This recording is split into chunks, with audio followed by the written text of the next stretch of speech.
Bom dia a todos e sejam muito bem-vindos à videoconferência de resultados do segundo trimestre de 2022 da Vivara. Nesse trimestre, a Vivara mudou a dinâmica da divulgação. Pela primeira vez, a companhia vai dedicar 100% do tempo dessa videoconferência à sessão de perguntas e respostas. O vídeo, com os comentários iniciais do Paulo Kruglenski, CEO da companhia, e a análise do desempenho financeiro feita por Otávio Lyra, CFO, já está disponível desde ontem e poderá ser acessado a qualquer momento pelo site de RI da Vivara. Para quem precisar de tradução simultânea, temos essa ferramenta disponível no ícone do globo, escrito Interpretation, localizado no centro inferior da tela. Ao selecioná-lo, escolha o seu idioma de preferência, português ou inglês. Para aqueles ouvindo a videoconferência em inglês, há a opção de silenciar o áudio original em português, clicando em Mute Original Audio. Para os analistas sell-side que cobrem o papel, disponibilizamos a possibilidade de participação ao vivo. Para isso, basta enviar uma mensagem com o nome e empresa no ícone de Q&A da plataforma, que na sequência faremos a liberação, conforme ordem de entrada. Por padrão da dinâmica, seu nome e a empresa que representa serão anunciados para que façam sua pergunta ao vivo, com áudio e vídeo ligados. Basta aceitar a solicitação no botão que aparecerá na sua tela. Aos demais participantes, orientamos que as perguntas sejam enviadas através do ícone de Q&A, na parte inferior de sua tela. Caso sua pergunta não seja respondida durante essa videoconferência, a equipe de relações com investidores entrará em contato posteriormente para sanar suas dúvidas. Apresentando o time da Vivara, temos aqui reunidos, como de costume, o Sr. Paulo Kruglenski, diretor-presidente da companhia, o Sr. Otávio Lyra, diretor financeiro e de relações com investidores, e a Sra. Melina Rodrigues, gerente executiva de relações com investidores. Agora peço que aguardem um minuto enquanto coletamos as perguntas.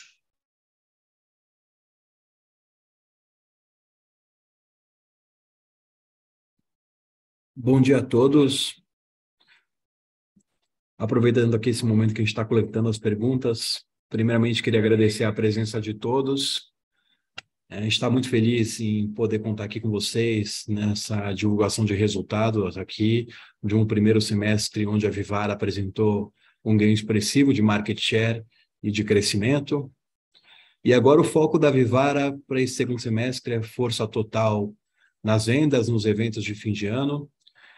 Nós vamos contar com a celebração de 60 anos da Vivara, que é um marco super importante para a companhia nesse segundo semestre.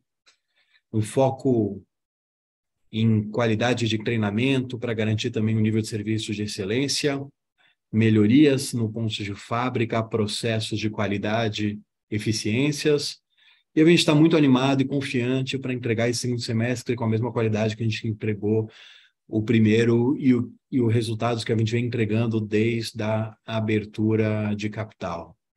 A Vivara vem, ano após ano, quarter após quarter, entregando seu compromisso de expansão, entregando seu compromisso de rentabilidade, de eficiência, e é assim que a gente está prevendo para o fim de ano e para os próximos meses. Então, podemos abrir a sessão de perguntas aqui.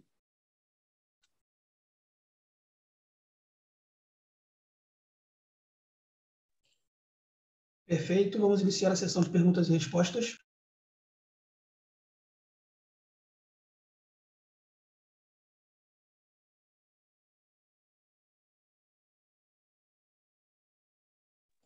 A nossa primeira pergunta é da Daniela Eiger, analista sell-side XP.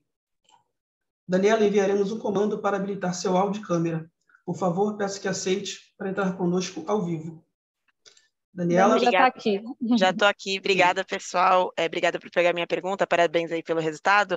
Eu acho que eu tenho duas principais aqui. A primeira em relação a perspectivas, né? Eu acho que uma coisa que distou aí vocês de outros players aí mais média, baixa renda foi a questão de que vocês ainda estão muito construtivos com o ano, né? Eu acho que esse tem sido um ponto muito de atenção, né? De quanto que a gente ainda pode esperar esse crescimento tão sólido para os próximos trimestres, em frente a também uma base um pouco mais normalizada, vamos dizer assim. Então, eu queria se vocês pudessem comentar um pouquinho como vocês têm visto já esse terceiro trimestre, e também qual que é o porquê de vocês estarem tão construtivos, quais são os principais drivers aí que vocês estão vendo para a manutenção desse crescimento. Eu acho que seria legal, e principalmente no ponto da dinâmica de volumes, que eu acho que foi bem interessante que vocês destacaram o fato de estarem crescendo volumes, e aí vocês puderem comentar se isso também se reflete versus 2019, acho que seria legal. E a segunda em relação à dinâmica de rentabilidade, né? Eu acho que foi muito explicado aí a pressão dos projetos estratégicos, mas pensando para frente, como que a gente pode pensar aí na questão de dinâmica de margem EBITDA e também como vocês têm visto aí as novas safras de loja maturando e também em termos de rentabilidade, como elas têm evoluído. Acho que são esses dois principais pontos. Obrigada, pessoal. Obrigado, Dani, pelas perguntas. Vou pegar essas aqui. Começando pelas perspectivas, acho que a gente vê um começo de terceiro, ou quase a metade do terceiro trimestre, né? Acho que com tendências similares de crescimento da companhia contra o ritmo pré-pandemia de 2019, né? Para tirar um pouco desse efeito de meses impactados no ano passado, né? Pela pandemia, tanto no primeiro tri quanto no segundo, né? Isso acaba impactando o crescimento da companhia, tanto o crescimento total quanto o crescimento de volume, inclusive, que a gente divulga aqui, né? Em março e abril, que foram os 2 meses afetados lá em 21. Então, olhando contra 19, né? O crescimento da companhia continua, né, quase que igualmente acelerado, né? A gente olha para esse trimestre, são 52% de crescimento, né, contra 2019 vendas totais, né? Isso está vindo de lojas, né, também principalmente, né? E, enfim, com a grande ajuda do e-commerce aqui, que versus 19 tinha outras proporções, né? Olhando até, né, quebrando um pouco o perfil desse crescimento, acho que temos aqui vindo tanto de joias como de life, quer dizer, esse crescimento de 27% de joias nesse período contra 21, contra 19 ele é de 64%, tá? De life, né, que é 32% no trimestre contra 21, contra 19 ele é de quase 50%, tá? Como produto, né? Então, acho que a gente continua a ver índices similares contra 19, apesar de números, né, mais mornos no crescimento total de vendas. Ainda continuamos com as mesmas expectativas que começamos o ano, né, de crescimento em torno de 25% para o ano de receita, e para esse segundo semestre é a base mais pesada, principalmente no último, né, é mais difícil apresentar números ainda mais fortes numa base grande de receita, e super dentro do que a gente já esperava, de novo, expectativas mantidas aqui. Tá? Acho que a gente está bastante... desculpa, antes de entrar na expansão, a tua pergunta sobre volumes, né, versus 19, aqui, acho que é enfim, algo bastante interessante para a gente falar. A gente vê crescimento de volume em joias, tá, contra 19. Dos 64% de crescimento de vendas totais de joias. A gente vê crescimento de volume em torno de 5%, tá? E dos quase 50% de crescimento de life, a gente vê o volume de life caindo um pouco contra 19%, tá? Algo em torno de 15%. Por que isso acontece? Tá? O principal efeito dentro dessa queda de volume é que a gente passou, dentro dos lançamentos que fizemos, né, a agregar SKUs em combinações de produtos vendidos. Então, ao invés de, num combo de pulseira com 3 pingentes ou 2 pingentes que a gente, né, vende, a gente considerar isso como venda de, né, 3 a 4 SKUs, por exemplo, isso está saindo como a venda de um único produto na companhia e está aqui computado dentro dessa queda de volume que a gente enxerga hoje, tá? A abertura de lojas, né, obviamente, tem trazido um volume adicional de produtos muito interessante, né, e de forma super transparente, né, a mudança de estratégia que a gente tem feito, que fizemos desde o começo do ano no digital, tirou um pouco de relevância da Life no digital, que é um dos produtos de maior atração ali, tá? Todos os efeitos combinados, né, a gente vê esse volume aumentando para frente, principalmente pela adição de novas lojas e toda essa atração adicional que estamos trazendo via clientes novos. Tá? Com a Life, eu acho que a gente está super satisfeito, tá? Acho que dentro da expansão das duas marcas, acho que a gente tem conseguido manter retornos marginais super próximos dos retornos, né, das safras anteriores ou da safra anterior, né? Mas mais especificamente da Life, que é onde a gente vai, né, expandir com maior relevância para frente, né? São 35 a 40 lojas esse ano, com, né, 15 a 20 da Life, mais pendendo para o intervalo, para cima do intervalo, no caso de Life, aqui no nosso caso.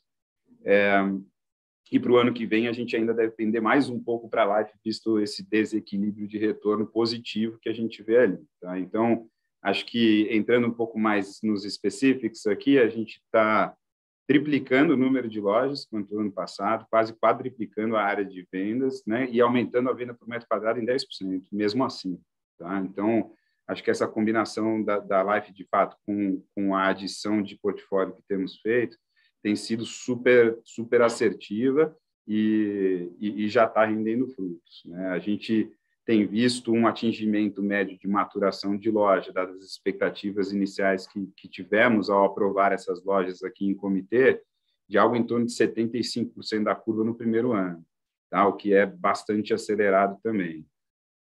Então, assim, acho que com algum grau adicional de positivismo, eu acredito pessoalmente que a gente vai ver uma combinação dos dois, tá? Com uma curva mais acelerada e um potencial maior de faturamento. Tá? Quando a gente olha para a Life versus os planos de loja, né, os BPs de lojas que aprovamos aqui, sem entrar 100% no detalhe, mas as lojas têm ficado de 4 a 5 pontos de ROI, que é acima dos BPs que a gente tem aprovado, tá? Assim, nesse primeiro ano de expansão, seja para a safra de 20 como para a safra 21 de novas lojas que abrimos. Tá? Então, e aí acho que em toda essa questão, acho que vale lembrar assim, que são 43 lojas, né, e com 29 lojas em maturação. Então, quer dizer, essa turma ainda vai trazer melhorias para esses números que eu estou trazendo aqui hoje, né, e para a rentabilidade como consequência. Tá? Essas lojas estão vindo com, de Life especificamente, com EBITDA de lojas, né, entre no four-wall, entre 45 e 50, tá? E salvo algumas pontuais lojas maiores que eventualmente estão indo na faixa, né, um pouco mais perto dos 40, tá? Mas são aberturas pontuais de loja, a média não é essa, os números estão aí no release para vocês fazerem conta em cima da mediana que a gente está abrindo, tá? E por isso acho que ainda mais estamos satisfeitos para frente. Acho que a Life, aproveitando o gancho da pergunta, assim, ela já está trazendo alegria na margem de produto ali, a gente já enxerga, né, uma adição de 1,7 ponto percentual na margem de produto ali com a internalização que a gente tem feito, que a gente fez na fábrica, né, contra o ano passado, e esse efeito ainda não é regime, né, a gente está olhando um ponto no tempo versus um ano atrás, né, então a hora que a gente anualizar esses ganhos, que já em junho, né, de 1,7 a gente pula para 2,1, ou seja, ainda está em andamento, a gente espera trazer um benefício ainda maior para a margem, tá? E outro ponto de preocupação de vocês, que aproveito para já abordar, né, a pressão que a fábrica traz pontualmente nos nossos resultados, né? E essa adição de margem da Life, que ainda não foi incorporada 100% dos resultados, ela já é maior do que a pressão de 1,2 que a fábrica traz pontualmente hoje para os nossos resultados. Tá? Então, por isso, eu acho que no conforto aqui de quem assiste de dentro, né, ao longo do tempo, a gente vai eliminar essa pressão dentro da margem, que traz um efeito relativamente pequeno na comparação de margem bruta na companhia ano após ano, tá? Dentro do nosso patamar de crescimento. E aí, acho que ao longo dos anos a gente vai ver com maior clareza o ganho de mix da Life, né? Assim, com a maturação dessas lojas todas ao longo dos anos, né? A gente acredita que a Life pode chegar, né, a 40% do mix de venda da companhia. E aí essa transformação de 30 para 40, que é hoje, né, de 30, que é hoje, para 40, perdão, aí que a gente vai ver o real benefício de algo que tem, né, de 15 a 17 pontos adicionais de margem em relação à venda de joia a ouro. Só complementando aqui a resposta do Otávio em relação à Life, ele falou aqui da mudança de mix nossa, que em vez de um SK1 único, a gente acaba vendendo, em vez de vender o Charmes único, a gente acaba vendendo o kits e a pulseira. Então, quando a gente olha a quantidade de tickets, a gente cresce. Em quantidade de SKUs não cresce, mas em quantidade de tickets a gente cresce sim. Então, tem mais clientes comprando Life. E o volume de peso, a gente acompanha muito a venda em quilos, ela vem crescendo também. Então, é muito mais a forma que a gente está comprando o produto para vender do que o SKU caindo ou não. Outro ponto importante aqui, a gente fala da aceleração da curva de maturação dessas lojas, a gente está bem animado com ela. E eu brinco com o Otávio, né? Eu não sei se a gente está acelerando a curva ou se o objetivo final vai ser maior do que a nossa expectativa, né? Então, saberemos isso no futuro, né? Mas que vem performando melhor que o BP, vem performando. Então, lojas que a gente imaginava vender 4, 5 milhões no terceiro ano, já estão vendendo nesse primeiro ano. Resta a gente saber se essa loja de 4, 5 milhões vai chegar a 8 milhões ou se ela teve uma maturação mais acelerada, né? Acho que com o tempo a gente vai tendo mais conforto disso. Excelente, obrigada. Parabéns pelo resultado. Continuando, a próxima pergunta é da Gabriela Moraes, analista Sell-Side Itaú BBA. Gabriela, enviaremos um comando para habilitar seu áudio e câmera. Por favor, peço que aceite para entrar conosco ao vivo.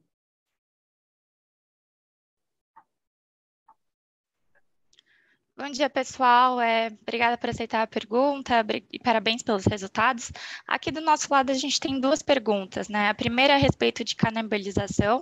A gente tem visto uma expansão acelerada aqui das lojas Life. A gente queria entender como vocês estão enxergando a relação de canibalização entre as lojas da Life e as lojas da Vivara. E o segundo ponto é a respeito da base de clientes, né? A gente queria entender também se esses novos clientes que estão entrando na base, principalmente na marca Life, se vocês têm visto esses clientes permanecerem na base, tem visto um certo nível de recorrência. É isso, obrigada, pessoal. Gabriela, obrigado pelas perguntas. E começando aqui pela canibalização das lojas, acho que a gente vê esse número super sob controle, tá? Assim, ele continua girando, né, próximo ali ao intervalo que a gente inicialmente dividiu com vocês, e que era a expectativa de uma amostragem super pequena de lojas, tá? Talvez um tequinho maior, em torno de 4%, tá? das vendas, mas ainda é muito tímido para o retorno adicional e para a venda adicional, né? E retorno que essa loja nova está trazendo, né? Então, assim, pensar em números ainda maiores, acho que assusta pouco aqui olhando de dentro, né? Em alguns exercícios mais acelerados, a Vivara podia perder 100% da venda de Life, que a gente teria retornos ainda acima do custo capital do investimento novo, quer dizer, mas sem adicionar, né, um temor geral. Obviamente isso é muito distante da realidade. Agora a gente já tem uma amostragem grande de lojas, né, e que se tornará ainda mais material até o final do ano. A gente deverá encerrar, né, o ano com mais de 70 lojas, provavelmente, tá? Então, a gente vai construindo ainda mais sobre esse número, tá? Assim, entre 4 e 5, da venda da Vivara, é um número muito pequeno para venda adicional, que continua mais do que dobrando dentro do mesmo shopping, tá? Então, acho que dentro de casa aqui a gente está construindo cada vez mais conforto, que canibalização dentro dessa expansão mais forte de Life não será um ponto de atenção aqui para frente, tá? Mas, obviamente, vale super o radar ligado e continuaremos ligados aqui de dentro também, né? Desculpa, aqui só complementando essa parte de canibalização. Ainda o universo é pequeno, perto do parque que a gente acredita que a Life pode ter, e o tempo de análise também é pequeno, a gente tem muitas lojas no seu primeiro ano de faturamento, mas algo que nos motiva muito aqui, nos dá confiança com a expansão, é ver em todos os clusters uma canibalização meio que estabilizada. Então, desde cluster A+, até cluster C, essa canibalização ela é super controlada. E acho que outro ponto que vale a pena a gente acompanhar mais para frente é a maturação dessas lojas de cluster C estão sendo muito mais aceleradas do que de cluster A no shopping. Então, isso ainda dá muito mais confiança para uma expansão de Life para a gente. Conforto pelo tamanho de parques, pela quantidade de shoppings cluster B e C que tem no Brasil, esses clusters mais populares a gente vem performando muito bem também, sem perder performance de Vivara. Então, quiser complementar a resposta, Otávio? Vou para a próxima pergunta sobre base de clientes, né? Acho que a gente continua, como eu falei na pergunta anterior da Dani, acho que vem um crescimento muito pautado em clientes novos, de fato, tá? E a recorrência continua em torno de 1,7 vezes, então a gente ainda não conseguiu ver este número mexendo muito, tá? Aqui nesse curto prazo, com a adição dessas lojas novas ainda. Então, assim, sem grandes mudanças nesse sentido, Gabriel. Está super claro, pessoal. Muito obrigada. Pessoal, a gente recebeu uma pergunta aqui do Wellington Santana, que é analista do seu site do Bank of America. Eu vou ler, tá, para vocês. Ele quer saber um pouquinho mais também sobre lojas Life, né, sobre a capacidade que a gente tem de obter bons pontos de qualidade para essas novas lojas, como que elas estão performando em relação à expectativa de vocês. Acho que o Otávio já deu um pouquinho de cor em relação a isso. E se a gente poderia dar um pouquinho mais de informação sobre a curva de maturação dessas lojas, né? Como é que está a maturação e como que a gente está enxergando venda versus rentabilidade dessas lojas Life madura quando comparada às lojas Vivara madura.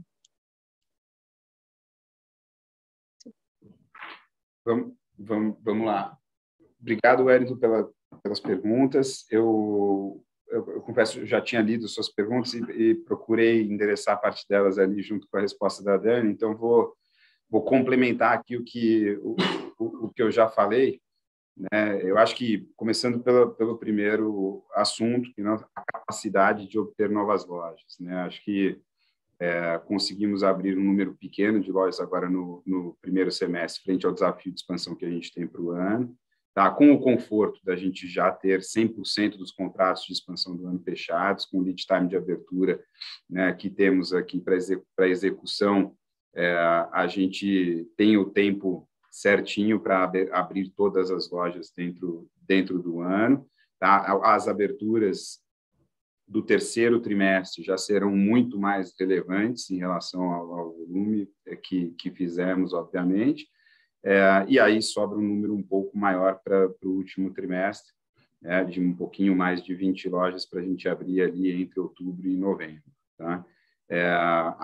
A conversa continua super receptiva com os shoppings, acho que, né, a Life é um faturamento por metro quadrado, né, extremamente interessante, né, e dada a nossa ambição de também atingir uma penetração muito grande ou estar em vários dos shoppings desses empreendedores maiores, né, as conversas têm sido de batches de lojas, né, de grupos de lojas, né? Então, com Iguatemi, com Multiplan, com, né, outros grupos também mais relevantes, com shoppings, né, espalhados pelo país, né, a gente tem conseguido fechar negociações em blocos para garantir também que a aderência de uma abertura maior de lojas seja possível. Tá? Ao mesmo tempo, negociações em grupo levam um pouco mais de tempo que negociações individuais. Né? Até por isso, acho que para garantir a qualidade tanto dos shoppings como dos pontos dentro dos shoppings que a gente está indo, né? Acho que o tempo ou uma demora um pouquinho maior também dentro do ano para a abertura dessas lojas, ela é natural e justificada aqui do nosso ponto de vista. Tá? Obviamente, é mais adequado que as expansões sejam sejam melhor distribuídas, né, desde o primeiro trimestre para frente, e a gente sempre trabalhará para entregar isso para frente. Tá? mas acho que faz parte de uma deslanchada de expansão de um número maior de lojas da Life nessa primeira etapa da expansão, tá? E que a gente corrige o rumo, né, daqui para frente nos próximos anos. Né? Acho que da performance, eu falei bastante ali na pergunta da Dani, acho que principalmente o peso da gente triplicar a base de lojas, quase quadriplicar áreas, e a venda por metro quadrado ainda, né, sendo adicionada de 10% de valor, acho que, de novo, a gente vê uma capacidade de resultados marginais com margem, né, altíssima, agregando ao resultado já de rentabilidade alta da Vivara para os anos que vêm. Né? São quase 2/3 das lojas que abrimos ainda em maturação, e a gente vai construir de novo em cima desses números que a gente está vendo aqui. Né? São lojas aí, na média para frente, entre, né, 3,5, 4 milhões de faturamento anual para a marca Life. Essa primeira rodada de Life, como o Paulo já ventilou aqui, a gente tem surpresas positivas em shoppings espetaculares, né? Assim, do mesmo jeito que existem outliers aqui de lojas na operação da Vivara, né? Claramente, né, na Life também, a gente enxergará isso na Life também. Né? Tem shoppings muito diferenciados em termos de fluxo e potencial de vendas. Então, a gente tem números ainda mais altos, chegando a expectativas de venda para 2022 de 7, 8 milhões anuais, né, de lojas pontuais aqui dentro nessa primeira onda de aberturas. Curva de maturação, toquei no ponto também, né, primeiro ano, a média aqui está batendo 75% da curva que a gente estimou, né, nos planos que fizemos, tá? E venda versus rentabilidade, a gente, das lojas da Vivara, né, as lojas maduras da Vivara têm média de 40% de margem four-wall, né, de EBITDA, tá? E as Life novas, ou olhando na maturidade, elas têm também, elas têm margem EBITDA ainda mais alta, cerca de 10 pontos acima. Tá? Então, elas estão girando na casa de 50, algumas ainda maiores, a depender da região que a gente está entrando. Né? Então, ela adiciona rentabilidade mesmo em maturação versus o portfólio maduro de lojas da Vivara. Mais uma vez aqui complementando o Otávio, a Life está entrando num ciclo positivo de expansão, onde a marca começa a ser desejada pelos shoppings. Né? A gente vai fechar o ano como a segunda maior rede de joalherias do Brasil. A primeira Vivara, a segunda Life. Então, isso abre muito a porta para a gente entrar em shoppings e os shoppings comprarem esse projeto de acordo com o histórico de performance, né? O que tinha uma dificuldade, talvez, há 1 ano e meio atrás, de você engajar o shopping com uma marca nova, hoje essa marca já é realidade e o volume de marketing, processo de expansão, de visibilidade da Life vai aumentar a cada ano. Então, vocês vão ver esse processo de empoderamento da Life muito mais forte nos próximos eventos e para o ano que vem ainda mais agressivo. Ok, continuando. A próxima pergunta é do Eric Huang, analista sell-side, Santander. Eric, enviaremos um comando para habilitar seu áudio e câmera. Por favor, peço que aceite para entrar conosco ao vivo.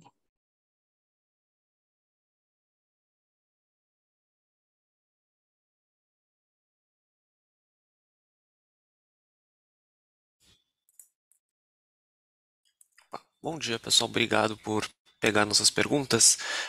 Acho que do nosso lado são duas, na verdade, né?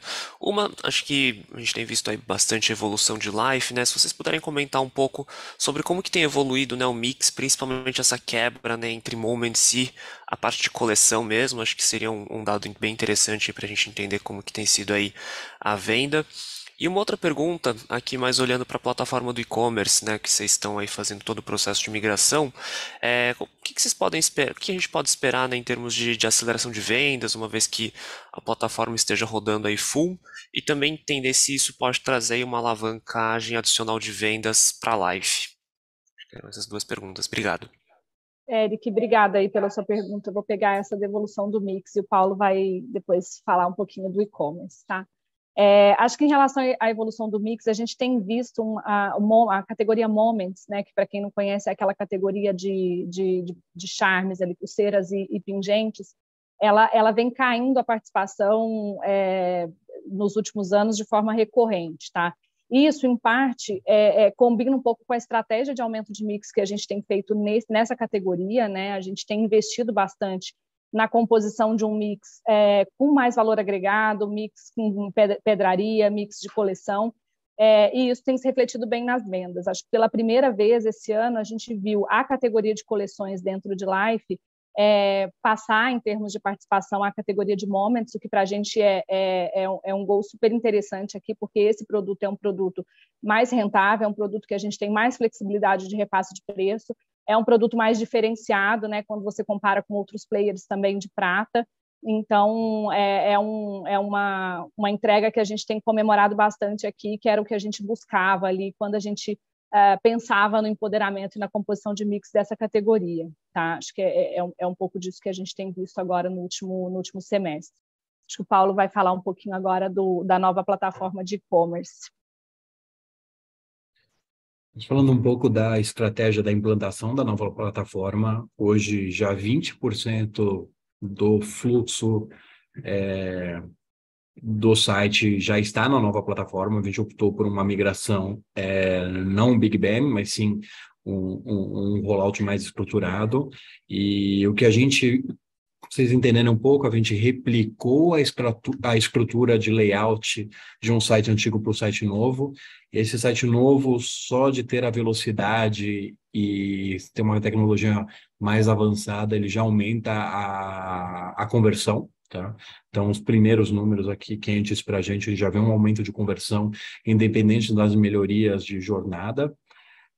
O site para a gente é muito importante, né? E a gente acredita que mais de 90% dos clientes passam pelo nosso site para fazer uma compra na Vivara, independente do canal de finalização. Se ele finaliza por um WhatsApp, se ele finaliza a venda numa loja, se ele finaliza no próprio site.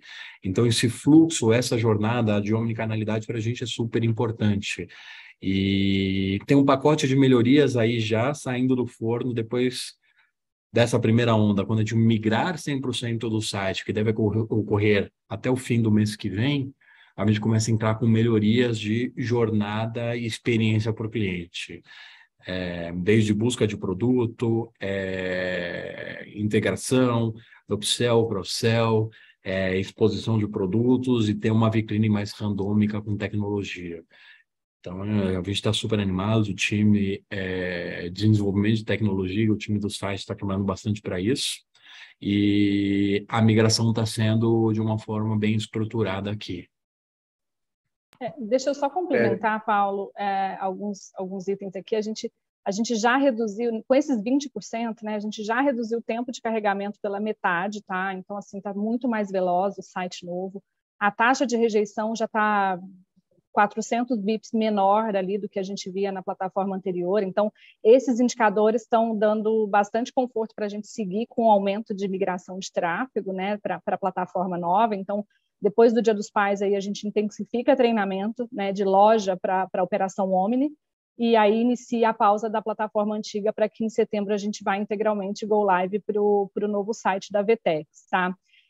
Eu acho que para frente, Eric, a gente continua vendo a estratégia Omni, né? Quando a gente pensa em site, já está ficando cada vez mais difícil separar as coisas, porque hoje a gente já tem 26% da nossa venda de lojas que é estimulada pelo digital, então esse número já é bastante relevante, né? O shipping cresce também, a gente já está batendo quase 20% de vendas do e-commerce sendo despachadas pela loja, então esse número também é bastante relevante, e isso, a expectativa é que a gente tenha uma plataforma cada vez mais tecnológica, cada vez mais preparada para fazer frente a essa estratégia Omni, para que a gente tenha uma coexistência dos dois canais e complementariedade, né? Para que um suporte o outro em termos de tecnologia, em termos de experiência, igualando as experiências, porque no final das contas, para a gente, não importa se a venda está saindo da loja ou do site, desde que a gente consiga dar a mesma experiência para o cliente, que ele decida onde ele quer comprar e de onde ele quer receber. Acho que essa é a cabeça aqui para a gente. A gente continua vendo espaço no e-commerce para frente para crescimento de receita, né? Mas de fato hoje, com essa questão da retomada ali de mobilidade, né? O protagonismo da loja, e para o nosso negócio isso ficou muito claro, porque o nosso produto é um produto muito ver e tocar, né? Então a loja tem um destaque ali na jornada de compra do cliente, mas a gente não deixa de investir no e-commerce, porque a gente entende que ele continua sendo uma vitrine super relevante para garantir uma experiência completa para o nosso cliente, tá? Perfeito, Melina. Paulo, obrigado aí pelas respostas. Ok, pessoal, continuando. A próxima pergunta é do Guilherme Vilela, analista sell-side, JP Morgan. Guilherme, enviaremos um comando para habilitar seu áudio e câmera. Por favor, peço que aceite para entrar conosco ao vivo.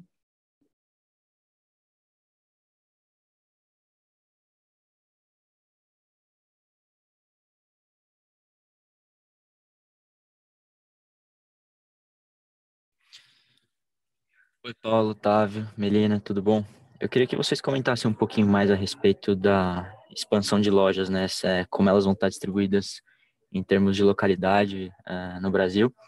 E a minha segunda pergunta está relacionada ao e-commerce.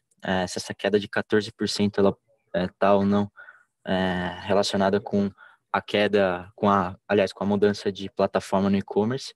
E se sim, como que a gente pode esperar isso para o próximo semestre, dada a comemorativa e um calendário importante no final do ano? Obrigado, pessoal. Guilherme, obrigado. Né, acho que começando, enfim, pela expansão aqui e a orientação das lojas novas e como elas têm sido distribuídas pelo país, a gente continua priorizando, né, os shoppings de maior retorno. Os shoppings de maior retorno, eles estão concentrados nas regiões conhecidas aqui do Sudeste, apesar da gente ver shoppings super interessantes espalhados por aí também, tá? Mas cerca de 75% das aberturas novas, né, que fizemos nesse ano e no último exercício, 78% para ser preciso, né, elas foram concentradas na região Sudeste, né, outros 11% aproximadamente no Sul, tá, e Nordeste, outros, né, 11% aqui. Então, esse ano especificamente, não abrimos lojas ainda na região Norte ou Centro-Oeste, tá? O que obviamente não significa que não estaremos lá, né? A gente chegará lá na priorização de retornos aqui dentro da expansão de Life, principalmente. Obviamente, Vivara, a gente já tem um recheio de lojas em tudo quanto é região, né? Agora em 100% dos estados brasileiros, né? Então, é isso, eles estão concentradas no curto prazo nessa região de maior potencial de vendas.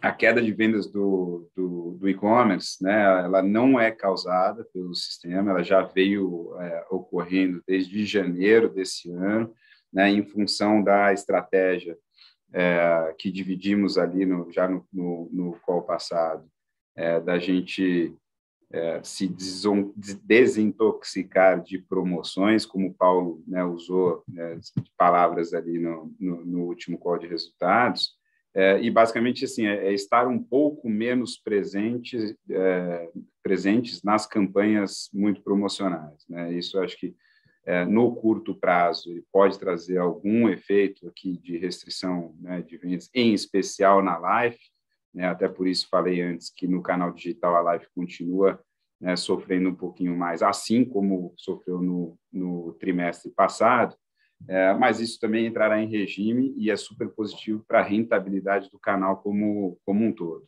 tá?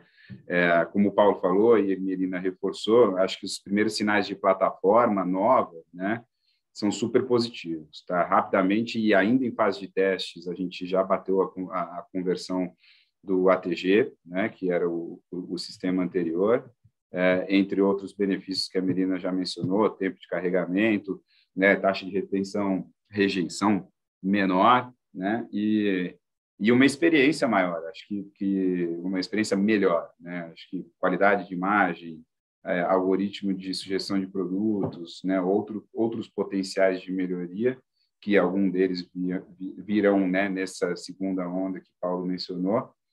Aqui a gente só espera coisa boa, tá? Acho que não estamos vendo impactos negativos vindo da implantação da VTEX aqui no Vivara. Acho que só para complementar, Otávio, Guilherme, se me permite aqui, tem uma questão de base comparativa também, né? Abril ainda foi um mês bastante impactado o ano passado por fechamento de lojas, então a gente veio com uma penetração do e-commerce naquele mês bastante alta, tá? Porque nós tivemos um efeito quase que até o final do mês de abril de fechamento de loja. Então, a base comparável explica uma parte desse efeito de queda. Um outro efeito é a queda de participação do Joias em Ação, que caiu abaixo de 30% ali de penetração na venda do e-commerce, por causa da sazonalidade desse ano e por causa da menor dependência de estoque. Tá? A vendedora está com menos dependência de estoque do e-commerce, ela fazia sempre a venda pela prateleira infinita, e com dependência de um estoque mais robusto, porque o estoque do e-commerce ele é um estoque completo, né? Tem um mix completo. E ela, pela recomposição de estoque que a gente fez em loja, ela ficou menos dependente desse estoque do e-commerce, e com isso o tempo de assistência em loja acabou consumindo mais tempo das vendedoras e reduziu a participação dos Joias em Ação.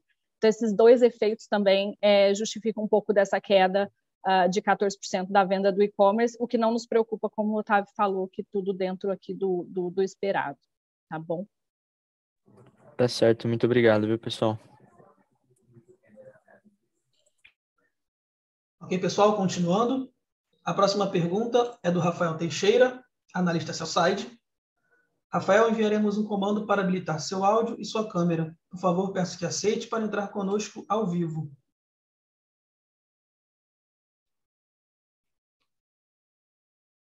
Bom dia, pessoal. Estão me ouvindo? Parabéns pelos resultados aí. Queria entender um pouco essa dinâmica de aumento de custos aí nas despesas de fábrica, né? Quanto desse aumento está sendo planejado para um aumento de vendas? Quanto esses novos investimentos vão ser capazes de sustentar aí crescimento de venda na ponta final? E quando é que a gente deveria ver assim um aumento, uma diluição maior desses custos de fábrica, né? Oi, Rafael, obrigado pela pergunta e pelos parabéns. Eu acho que assim a gente continua numa trajetória de expansão de volume bastante significativa pela complexidade que a Life traz aqui para o nosso negócio, né? Acho que eu costumo dizer esse número para ilustrar o quão diferente é a Life da Vivara, né? Ela é 30% da nossa venda e mais de 80% do volume de peças que a gente vende e produz, né? Então, com essa aceleração, o tamanho da expansão de abertura de lojas, né, orientadas ali para a Life, que a gente terá nos anos futuros também, a gente continua acelerando, né, a fábrica neste sentido. Então, os crescimentos de volume produzido, ele ainda é expressivo, né, o crescimento. Então, nessa direção, a gente caminha para uma fábrica nova, tá? Que já, né, ao longo do primeiro semestre do ano que vem, a gente já deve ter concluído a mudança, também em Manaus, em função, né, de todo o benefício que a região traz para o nosso negócio, né? E lá a gente deve mais do que dobrar a capacidade que temos hoje de produção, tá? Obviamente, para sustentar o crescimento dos anos futuros e não imediatamente do ano seguinte, né? Então, a gente deve continuar a ver alguma pressão menor do que a atual, né, da fábrica na margem. A adição de pessoas versus um ano atrás, ela é muito grande ainda, né? A gente dobrou o quadro da fábrica para cerca de 830 pessoas hoje. Tá? E a gente deve adicionar mais um volume relevante de pessoas uma vez na fábrica nova e com o crescimento da Life que virá, né? Aí está a maior volumetria também. Tá? Então, em termos nominais, a gente continuará a ver a folha da fábrica expandindo. Vale lembrar que parte dessa pressão que a gente vê vem do benefício da MP também nessa linha lá em 2021. Tá? Então, essa pressão ela já não é tão grande, ajustada a ela é um pouco menor, né? Ela não é que ela reduz pela metade, mas ela está impactada por efeitos pontuais que tivemos lá atrás. E, de novo, acho que aquele ponto que eu trouxe da Life anteriormente, a expansão de margem de produto da Life, que a gente já vê hoje no nosso negócio versus um ano atrás, ela já é suficiente para mais do que cobrir essa pressão de 1,2 ponto percentual que a gente vê na fábrica, por exemplo, que ajustada a MP seria, né, um pouco abaixo de 1 ponto. Então, acho que uma vez regularizado ou anualizado esse benefício, a gente deve ver essa pressão sendo reduzida ao longo do ano que vem. Tá? Acho que outro ponto importante que a gente tem aqui é nosso histórico de sazonalidade. Por a gente trabalhar com uma fábrica única, a gente tenta eliminar os picos e vales de produção, produzir todos os meses um volume muito parecido para ir se estocando e chegar no fim do ano ter esse estoque e não precisar fazer hora extra ou contratar temporários para fazer essa produção. Então, você acaba maximizando aí o histórico da fábrica quando você olha num médio prazo, longo prazo, né? E aí a pressão que a gente tem de faturamento, mas a pressão de margem em percentual no primeiro semestre sempre é maior do que no segundo, porque no primeiro semestre eu faturo, estamos faturando aqui 1 bi, o segundo semestre, pela sazonalidade de Black Friday e Natal, a gente fatura mais e a gente não vai aumentar o quadro da fábrica nessa proporção. Então, você acaba diluindo um custo maior de fábrica sempre no segundo semestre. Tá? Outro ponto que tem essa pressão agora, mas com o crescimento da empresa vai se diminuindo, o tamanho da produção que a gente tem que ter para a expansão de loja, né? A gente está produzindo para abrir um parque aqui de 50 lojas nesse ano, e então é um estoque que você põe para dentro que você só vai ver ele girar dentro do próximo ano, né? Então você acaba tendo uma pressão maior. Mas estamos muito confiantes aqui com essa expansão da fábrica, tanto na expansão de pessoas para a capacidade atual, quanto com a expansão de tecnologias, para cada vez mais internalizar tecnologias diferentes, né? Quando a gente fala produção de fábrica de ouro, não é simplesmente entrar ouro e sair produtos. A gente trabalha com produtos de função direta, com produtos com função normal, com estamparia, com tubos. Então, são novas tecnologias que a gente sempre vai buscando. Então, uma matriz um pouco mais complexa que a gente vai integralizando, internalizando. Perfeito, está bem claro. Obrigado pela resposta, pessoal.